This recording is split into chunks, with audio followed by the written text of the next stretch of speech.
મોહનભાઈ દાદા વિશે છે, જે 70ના દાયકાના અંતમાં પહોંચેલા નિવૃત્ત વણકર છે અને એક નાના પરંપરાગત ઘરમાં રહે છે. મોહનભાઈ એક સમયે તેમના ઉત્તમ હાથ વણાટના કામ માટે જાણીતા હતા. તેઓ સુંદર સાડીઓ અને કાપડ બનાવતા, જે ગામડે ગામડે પ્રખ્યાત હતા. જોકે પાવરલૂમ્સ અને રસ્તા મોટા પાયે ઉત્પાદિત કપડાના આગમન સાથે તેમનો કસબ ધીમે ધીમે અદૃશ્ય થઈ ગયો. હવે તેઓ પોતાના મોટા ભાગનો સમય તેમના જૂના ધૂળવાળા કરગા પાસે બેસીને તેમના ભવ્ય ભૂતકાળને યાદ કરીને વિતાવે છે. તેમના હૃદયમાં એક અધૂરી કલાત્મક મહત્વાકાંક્ષાનો બોજ છે. તેમની પત્ની વર્ષો પહેલા અવસાન પામી છે અને તેમનો પુત્ર શહેરમાં રહે છે, જે ક્યારેક ક્યારેક મુલાકાત લે છે.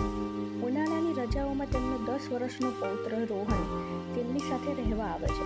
રોહન એક જિજ્ઞાસુ અને અવલોકન કરનારો બાળક છે, જે હંમેશા તેના ફોન અથવા ટેબ્લેટ પર હોય છે, પરંતુ તે દાદા પ્રત્યે ખૂબ સ્નેહ ધરાવે છે. તે મોહનભાઈની શાંતિ, ઉદાસી, જે રીતે તેઓ જૂના કરગાને પ્રેમથી સ્પર્શે છે તે જુએ છે.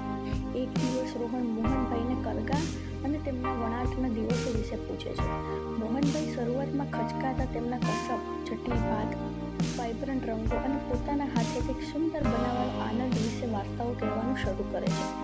રોહન મંત્રમુગ્ધ થઈ જાય છે.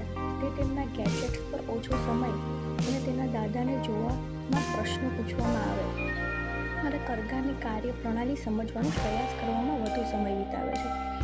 એક વળાંક ત્યારે આવે છે જ્યારે રોહન મોહનભાઈની સૌથી પ્રખ્યાત રચનાઓમાંથી એક જૂનો ઝાંખો પડી ગયેલો ફોટોગ્રાફ શોધે છે. એક શાહી પરિવાર માટે વણેલી એક અદ્ભુત સાડી. રોહનની આંખો ચમકી ઉઠે છે. તે સૂચવે છે, દાદા, આપણે આવું કંઈક ફરીથી કેમ નથી વણતા?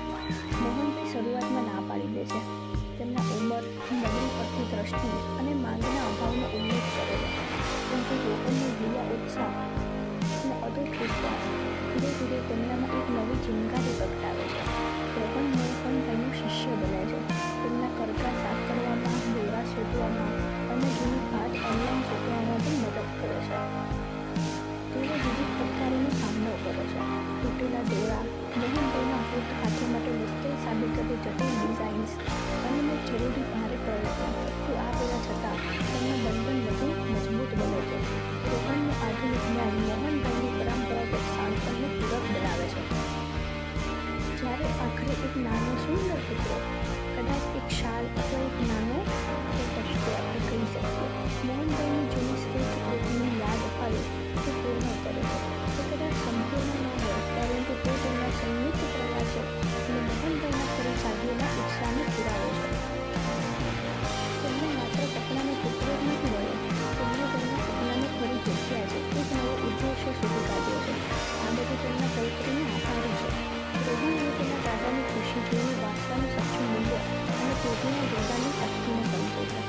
અંતિમ દ્રશ્ય કદાચ તેમને ઘરમાંથી તેમની રચના પ્રદર્શિત કરતા હોય, કદાચ એક નાના સ્થાનિક પ્રદર્શનમાં, અથવા મોહનભાઈ રોહનને વાસ્તવિક વણાટના પ્રથમ પગલાં શીખવતા હોય છે, જે એક પ્રિય વારસાના હસ્તાંતરણને દર્શાવે છે. આ વાર્તા મોહનભાઈ દાદાની એક અદ્ભુત વણકરની, જેમણે પોતાનું કલાત્મક સ્વપ્ન સમયની ધૂળ નીચે દબાવી દીધું હતું, પણ પછી આવે છે તેમનો પૌત્ર રોહન, જેણે દાદાના જૂના કરગા અને અધૂરા સપનાને ફરી જીવંત કર્યા. તેમની આ અનોખી યાત્રા, પ્રેમ, વારસો, પેઢીઓના સંગમની હૃદયસ્પર્શી કહાણી છે. જુઓ કેવી રીતે એક દાદા અને પૌત્ર સાથે મળીને માત્ર કપડાના તાણાવાણા જ નહીં, પણ એકબીજાના જીવનના તાણાવાણા પણ ગૂંથ્યા. ફરી જીવેલું સપનું તમને ભાવનાત્મક રીતે સ્પર્શી જશે.